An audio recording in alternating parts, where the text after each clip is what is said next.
इस क्वेश्चन में 3 ब्लॉक है।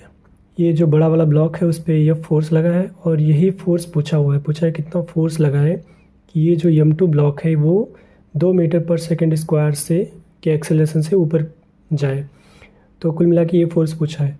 तो जब इस पे फोर्स लगाएंगे कुछ ना कुछ एक्सेलरेशन होगा और इस पे ये वाला ब्लॉक रखा है, ये अगर इधर मूव करेगा तो ये ब्लॉक इधर मूव करेगा क्योंकि स्यूडो फोर्स लगता है और स्यूडो फोर्स क्या होता है M×A।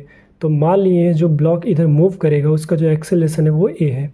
तो इस पे जो फोर्स लगेगा कितना लगेगा 10 A। ये रस्सी है, एक ही रस्सी है तो यहाँ इसके लिए टेंशन T दिखा दिया, इसके लिए भी टेंशन T दिखा दिया है। ये अगर ऊपर मूव कर रहा है इसका मतलब रस्सी ऊपर मूव कर रहा होगा, इधर मूव कर रहा होगा, मतलब ये जो स्यूडो फोर्स लग रहा है इसकी वजह से ये ब्लॉक इधर चलेगा। किस एक्सेलरेशन चलेगा, इसका भी एक्सेलरेशन 2 ही रहेगा, ठीक है। क्योंकि ये पुल्ली मूव नहीं कर रही है, पुल्ली जब मूव करता रहता है तो एक्सेलरेशन चेंज होता है ब्लॉक का, लेकिन पुल्ली मूव नहीं कर रही है इसलिए एक्सेलरेशन फिक्स रहेगा। तो इसका हम फ्री बॉडी डायग्राम यहाँ बना दिए हैं क्योंकि यहाँ हमको टेंशन निकालना पड़ेगा।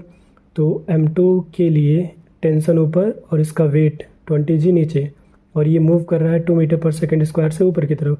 इसका मतलब टेंशन ज़्यादा होगा तभी तो ये मूव करेगा, टेंशन इस फोर्स से ज़्यादा होगा तभी ये ऊपर की तरफ मूव करेगा। तो उसके लिए इक्वेशन लिखेंगे तो लिखेंगे T - 20G, ज़्यादा में से कम वाले को घटाते हैं बराबर M×A करते हैं। तो वहाँ से सॉल्व करके टेंशन निकालिए।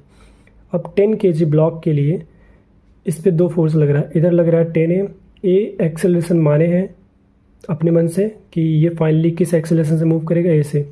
तो इस पर स्यूडो फोर्स इधर लग जाएगा 10 A, इस पर टेंशन लगा इधर की तरफ, ये ऊपर जा रहा है 2 मीटर पर सेकंड स्क्वायर से तो इसका भी एक्सेलरेशन 2 मीटर पर सेकंड स्क्वायर इधर ही होगा।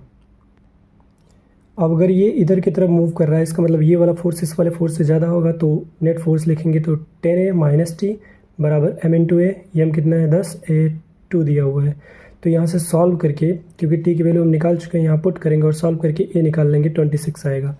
अब ये पूरे सिस्टम का एक्सेलरेशन अगर देखा जाए, मतलब पूरे सिस्टम का जहाँ मास होगा, सेंटर ऑफ मास का एक्सेलरेशन पूरे सिस्टम का वो 26 होगा।